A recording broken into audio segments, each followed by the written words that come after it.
अस्सलाम वालेकुम, welcome to Wahid associates retail pro software version 2024।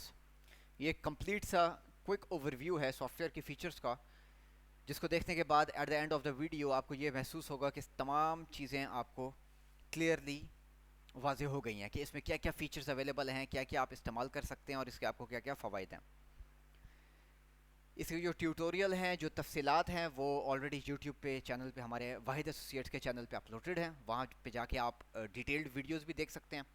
ये जस्ट एक क्विक ओवरव्यू होगा। ये सॉफ्टवेयर का मेन इंटरफेरेंस है जब आप लॉगिन करते हैं।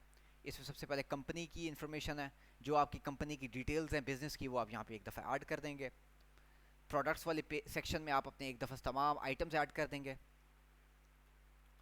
यहाँ से हम कोई आइटम लोड कर लेते हैं और आपको दिखा देते हैं कि आइटम का क्या क्या डिटेल्स ऐड की जाएंगी।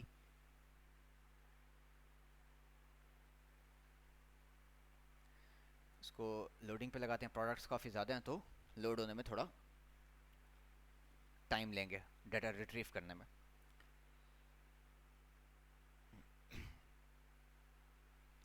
इसमें फॉर एग्जांपल हम कहते हैं 7 अप 1 लीटर। मैं क्लिक किया, इसमें आपने आइटम का नाम, आपने उसकी कैटेगरी, उसका बारकोड नंबर अगर देना है, उसकी ख़रीद की क्या कीमत है, उसको आपने सेल कितने रेट पे करना है। अगर आप रिटेल पे सेल करते हो और होल सेल दोनों काम करते हो तो रिटेल का रेट भी आप दे दोगे, होल सेल का भी दे दोगे।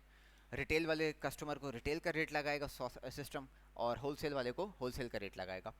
उसके बाद रीऑर्डर के इतने पीसेस पड़े हों तो मुझे अलर्ट दे दे कि ये आइटम स्टॉक से आउट हो रहा है, ख़त्म हो रहा है। ठीक है। उसके बाद आप ये बताना चाहें कि आपका कितना स्टॉक पड़ा हुआ है किस गोदाम में, वो चीज़ें ऐड करके सब आप इसको सेव कर देंगे। ये आपका बेसिकली प्रोडक्ट की डेफिनेशन है। उसके बाद आप अपने एक्सपेंसेस के हेड बना लेंगे। आपके बिजली का बिल है, रेंट है, फूड है, सैलरी है, जितने भी किस्म के आपके अखराजात हैं तमाम एक दफ़ा खाते बना लेंगे यहाँ पे। फिर सप्लायर्स में आप अपने सप्लायर के खाते बना लेंगे। सप्लायर का नाम, उसका एड्रेस, उसका फ़ोन नंबर, उसका साबका जो खाते का बैलेंस होगा, जिस तारीख से आप सॉफ्टवेयर चलाना शुरू कर रहे हैं उस तारीख तक जो उसका साबका बैलेंस होगा खाते का, वो ऐड हो जाएगा। उसके बाद आप कस्टमर्स में उधार कस्टमर के खाते बना लेंगे। जैसे फॉर एग्जांपल यहाँ पे हमने रॉयल जीनियस का बनाया या शालीमार बुक्स का बनाया है। खाते कस्टमर का नाम, उसका एड्रेस, फ़ोन नंबर, उसका साबका बैलेंस के जिस तारीख से आप सॉफ्टवेयर चलाना शुरू कर रहे हैं उस तारीख तक उसका कितना खाते का साबका बैलेंस है जो आपने वसूल करना है या उसको अदा करना है। उसके बाद आप अगर कोई उधार की क्रेडिट लिमिट लगाना चाहें कि इतनी रकम से ज़्यादा इसको लिमिट उधार नहीं देना, तो जब उतनी लिमिट अचीव होगी, उससे ज़्यादा जब आप उधार देने की कोशिश करेंगे तो वो अलर्ट देगा, मैसेज देगा कि उधार आप नहीं दे सकते। उसके बाद आपका सेटिंग्स में आपका यूज़र राइट्स हैं। यूज़र राइट के अंदर आप किसी भी यूज़र को, आपका अकाउंटेंट है, आपका मैनेजर है, आपका कैशियर है, उसको जो चाहें राइट्स दे सकते हैं। जिस आप 4 लेवल तक राइट्स हैं। क्या वो डली हुई एंट्री को सेव कर सके, क्या वो अपडेट कर सके, यानी कि एक दफ़ा एंट्री ऐड कर दी उसको दोबारा अपडेट करना, उसमें एडिटिंग करनी है। क्या वो डिलीट कर सके, क्या वो व्यू कर सके, यानी कि डले हुए डाटे को व्यू भी कर सके, देख भी सके। तो ये 4 लेवल तक उसको राइट्स हैं। ठीक है। जो राइट आप देना चाहो दे सकते हो। उसके बाद आप एसएमएस की सेटिंग्स हैं। अगर आपने ब्रांडेड एसएमएस का पैकेज परचेज किया हुआ है, एपीआईज, वो आप एसएमएस की सेटिंग कर सकते हैं। अगर आप ईमेल का आप सेटिंग कर सकते हैं। ठीक है। अगर आप चाहते हैं हर ट्रांजैक्शन पे आपके कस्टमर सप्लायर्स को मेल जाए, तो ये कुछ बेसिक सेटिंग्स हैं जो कि आपको करनी पड़ेंगी। इसके बाद आपका सॉफ्टवेयर रेडी टू यूज़ है, इस्तेमाल करने के काबिल हो गया। फिर आपने परचेज़ के अंदर जो भी आपकी ख़रीदारी होगी वो आप ऐड करेंगे। हम कोई पिछला रिकॉर्ड ओपन कर लेते हैं। सप्लायर का नाम आप डालेंगे, किस पार्टी से माल लिया है, कौन सा आइटम लिया है, कितनी तादाद है, किस रेट से लिया है।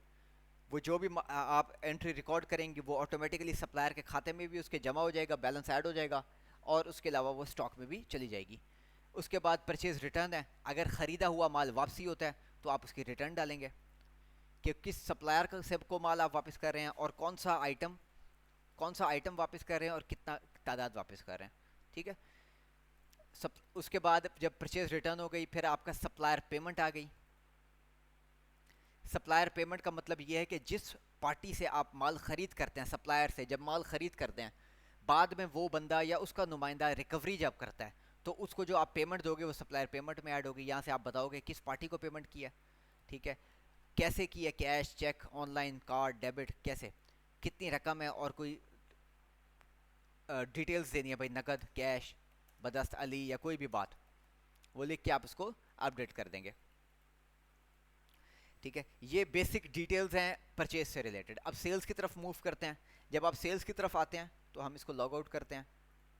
जब आप अपना पिन ऐड करेंगे आपके सामने ये 4 स्क्रीन अपीयर होंगी, बैक ऑफिस और पीओएस। जब आप पीओएस पे जाएंगे तो ये बेसिकली हमारी सेल्स की स्क्रीन है। ये हमारे क्विक बटन्स हैं। ठीक है, F1 new transaction, F3 item को स्कैन करना, F4 अगर कोई नया आइटम ऐड करना है, यानी कि कीबोर्ड्स के शॉर्ट कीज़ के थ्रू ही आप अपना काम कर सकते हैं। F5 आप क्वांटिटी चेंज कर सकते हैं, F6 अपना रेट चेंज कर सकते हैं, डिस्काउंट बिल पे देना है। उसके बाद आइटम अगर आपने कोई न्यू ऐड करना है, F9 ट्रांजैक्शन को होल्ड करना है, डेली भी ट्रांजैक्शन को लोड करना है। ठीक है, एग्जिस्टिंग बिल को आप रीप्रिंट कर सकते हैं F12 दबा के। यहाँ पे सिंपल आपने आइटम का नाम ऐड करना है।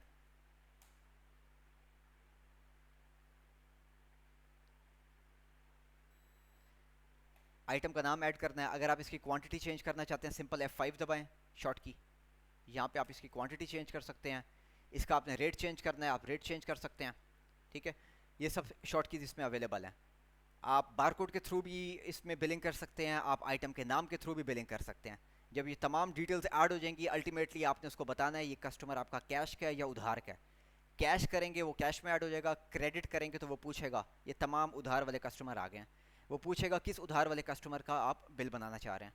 ये डिटेल्स आप ऐड करके इसको सेव कर देंगे। बिलिंग में आप A4, A5, 3 इंच और 80 mm की 4 किस्म की आप इन्वॉइसेस हासिल कर सकते हैं। जिस तरह की आप चाहें प्रिंट अपने कस्टमर को निकाल के दे सकते हैं।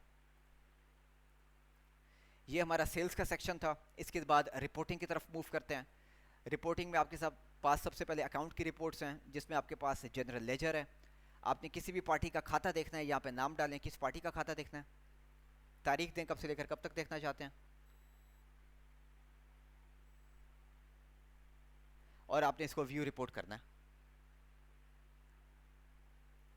यहाँ पे आपके खाते का सबका बैलेंस आ रहा है कि जब इस तारीख को जब सॉफ्टवेयर चलाना शुरू किया था 25 अप्रैल को, तो एहसान एंड को का सबका बैलेंस 5,62,000 था। फिर 29 तारीख को आप 1140 का इनसे मज़ीद माल ख़रीद कर रहे हैं। फिर 157 की रिटर्न कर रहे हैं, माल वापसी कर रहे हैं ख़रीदा हुआ। फिर ये 3 पेमेंट्स कर रहे हैं। टोटल इतनी जमा रकम है, इतनी बनाम है, बकिया इतना इनका खाते का बैलेंस है। ये एहसान एंड को का लेजर है। अगर आप इसका प्रिंट लेना चाहें प्रिंट ले सकते हैं आप। इसका अगर आप PDF बनाना है आप यहाँ से PDF बना सकते हैं। PDF बना के आपने किसी को व्हाट्सएप करना है, आप किसी भी फॉर्मेट में उसको PDF में, एक्सेल में, जिस भी टेम्पलेट में चाहें एक्सपोर्ट कर सकते हैं।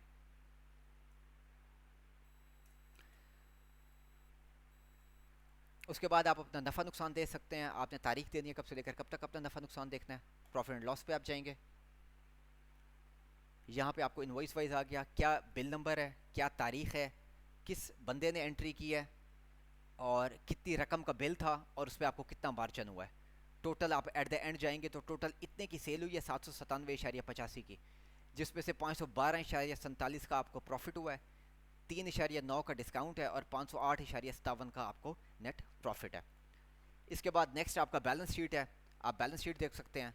उसके बाद आपका ट्रायल बैलेंस है। ट्रायल बैलेंस में आपके जितने भी खाते हैं तमाम खातों का आप रनिंग करंट सब बैलेंस देख सकते हैं कि किस खाते का कितना जमा है, किसका कितना बनाम है। जैसे इस केस में एहसान एंड को का 2,77,782 जमा है कि हमने पे करना है। हमजा का 52,600 बनाम है कि वसूल करना है। फिर ऐसे ही ऑक्सफोर्ड यूनिवर्सिटी प्रेस वालों का 2,13,075 है। परचेज टोटल हमने 97,037 की है। तो टोटल बनाम और जमा वाले हमारे खाते यहाँ पे शो हो रहे हैं। उसके बाद कस्टमर की रिसीविंग के टोटल पूरे दिन में हमने किस किस कस्टमर से आज कितनी रिकवरी किया और टोटल कितनी रिकवरी हुई है हमारी। कस्टमर का नाम आ रहा है, किस कस्टमर से लिया है, क्या पेमेंट का मोड है और कितनी पेमेंट है, और टोटल कितनी रिकवरी हुई है हमारी। उसके बाद हमारी सप्लायर पेमेंट के टोटल हमने कितनी सप्लायर को पेमेंट्स की हैं। ये सप्लायर का नाम है, एहसान एंड को कैश दिया 1 लाख। फिर जलान साहब को डेबिट कार्ड के थ्रू 25,000, ऐसे करते हुए टोटल 3,10,200 की हमने पेमेंट्स की हैं पूरे दिन में। फिर उसके बाद आप सप्लायर्स का आउटस्टैंडिंग कि किस किस सप्लायर का आपने कितना पैसा देना है और मार्केट में सप्लायरों का कितना पैसा देना है आपने। फिर इसी तरह से कस्टमर आउटस्टैंडिंग कि किस किस कस्टमर से कितनी रिकवरी आपने करनी है और टोटल कस्टमर से आपने कितना पैसा लेना है। इसके बाद आपका अवेलेबल स्टॉक कि आपके कौन कौन से आइटम का कितना स्टॉक अवेलेबल है। यहाँ पे शो रिपोर्ट पे जाएंगे, देखें ये 45 सफ़े आ रहे हैं। आइटम का नाम, कितने उसके पीसीज अवेलेबल है हमारे पास 3, उसका रिटेल रेट 5 है, उसका ख़रीद का रेट 3.75 है, 15 का वो सेल होगा, 11.25 का है वो औसत ख़रीद रेट पड़ा है। एट द एंड जाएंगे आप तो ये बता रहा है कि टोटल इतने नंबर ऑफ़ क्वांटिटी हमारे पास अवेलेबल है, इतने का माल वो कॉस्ट खरीदी है, परचेज वैल्यू है, और अंदाज़न इतने का वो सेल होगा। उसके बाद नेक्स्ट आपका लो स्टॉक आइटम, कि कौन कौन से ऐसे आइटम है जो स्टॉक आउट हो रहे हैं, ठीक है, जिनको आपने ऑर्डर करना है, वो आप देख सकते हैं। परचेज रिटर्न की तफसील, उसके बाद आपका कैश बुक, पूरे दिन की कैश की ट्रांजैक्शंस, कि कैश कितना इन हुआ, कैश कितना, ये सारा कैश आपका इन हुआ, ये सारा आपका कैश आउट हुआ, और टोटल बकाया आपके पास कितना कैश अवेलेबल होना चाहिए, ठीक है। ये अकाउंटिंग रिपोर्ट्स का क्विक सा रिव्यू था। अब जाते हैं ऑपरेशंस की तरफ। पीओएस में सबसे पहले आपके पास परचेज की डिटेल है। अगर परचेज़ की तफसील देखनी है, आपने तारीख देनी है कब से लेकर कब तक अपनी ख़रीद देखनी है, ठीक है, और इसको आप व्यू रिपोर्ट करेंगे तो आपकी परचेज़ की तफसील खुल जाएगी।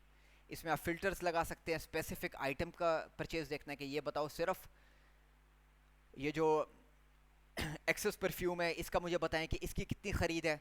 स्पेसिफिक कैटेगरी की देखती है कि ये बताएं जो बेवरेजेस की कैटेगरी में फॉल करते हैं आइटम, उसका बताएं मैंने कितना माल ख़रीदा है। स्पेसिफिक सप्लायर के, इस सप्लायर से कितना माल ख़रीदा है। स्पेसिफिक वेयर हाउस के, इस वेयर हाउस में मैंने कितना माल ख़रीद के रखा है। तो जिस तरह का मैं चाहूँ फ़िल्टर अप्लाई कर सकता हूँ। मैं ओवरऑल रिपोर्ट ओपन करता हूँ विदाउट अप्लाइंग एनी फ़िल्टर। ये मेरी रिपोर्ट है, इसको हम यहाँ से जूम कर सकते हैं। यहाँ पे आपका कस्टमर का नाम, सप्लायर का नाम एहसान एंड को, किस डेट को परचेजिंग किया 29 को, आइटम का नाम, कैटेगरी, उसका बारकोड, उसकी क्वांटिटी कितनी ख़रीदी है, किस रेट से ख़रीदा है, कितनी रकम का ख़रीदा है, टोटल माल 1140 की इनवॉइस ख़रीदी है। ऐसे करते हुए eight the end of the second page आपके पास आ रहा है कि टोटल आपने इतने का डिस्काउंट दिया और टोटल 96,715 की आपकी परचेजिंग है इस ड्यूरेशन की, जो कि आपने यहाँ पे सेलेक्ट किया है। उसके बाद आपकी सेल्स की रिपोर्ट है। आपने तारीख देनी है कब से लेकर कब तक अपनी सेल देखना चाहते हैं। स्पेसिफिक कस्टमर की देखना चाहें कि आप कहते हो सिर्फ मुझे ये रॉयल जीनियस स्कूल की सेल दिखाओ, आप कहते हो सिर्फ राज शर्मा की सेल दिखाओ। जिस भी स्पेसिफिक कस्टमर की आप सेल देखना चाहो देख सकते हो। टोटल इसको ब्लैंक छोड़ेंगे तो टोटल वो दिखा देगा डाटा। ये टोटल 8 सफ़ों का डाटा आ गया, जिसमें आपके कस्टमर का नाम, कैश का customer, product caramel cupcake, category bakery, quantity तादाद 1, डेट के हिसाब से बेचा है, 5% उस पर टैक्स लगा है, 1.58 का हमने सेल किया, 0.37 उस पर हमारा मार्जिन है। Eight the end of the last page में जाऊँगा तो टोटल हमारा डिस्काउंट इतना हमने दिया है, इतना टैक्स दिया है, और हमारा ग्रैंड टोटल 6821 की हमने सेल किया। उसके बाद हमारा सेल्स की रिपोर्ट आ गई, परचेज़ की आ गई। उसके बाद हमारा एक समराइज रिपोर्ट है जो कि पूरे दिन की एक समरी है। इस रिपोर्ट के ज़रिए आपको पता चल रहा है कि आपकी कैश सेल कितनी है, आपके एक्सपेंसेस कितने हैं, आपकी सेल की रिटर्न कितनी हुई है, माल वापसी कितना हुआ है, आपकी सप्लायर की पेमेंट कितनी दी है आपने कस्टमर से रिसीविंग कितनी की है, और eight the end of the day आपके पास कैश कितना अवेलेबल है। उसके बाद यूज़र वाइज सेल, कि किस यूज़र ने कितनी सेल की है। फिर पेमेंट मोड वाइज, कि कैश की इतनी सेल है, उधार कितनी सेल है, ठीक है। फिर आइटम वाइज, कि बेवरेजेस 97.24% पे किए हैं, कॉस्मेटिक 1.58, और टोबैको जो है 1.18%, और इसी तरह से आपका कैटेगरी वाइज आ रहा है। तो ये एक क्विक सा रिव्यू था आपके रिटेल पीओएस के सॉफ्टवेयर का। इसी के साथ अल्लाह हाफिज़, अपना ख्याल रखें।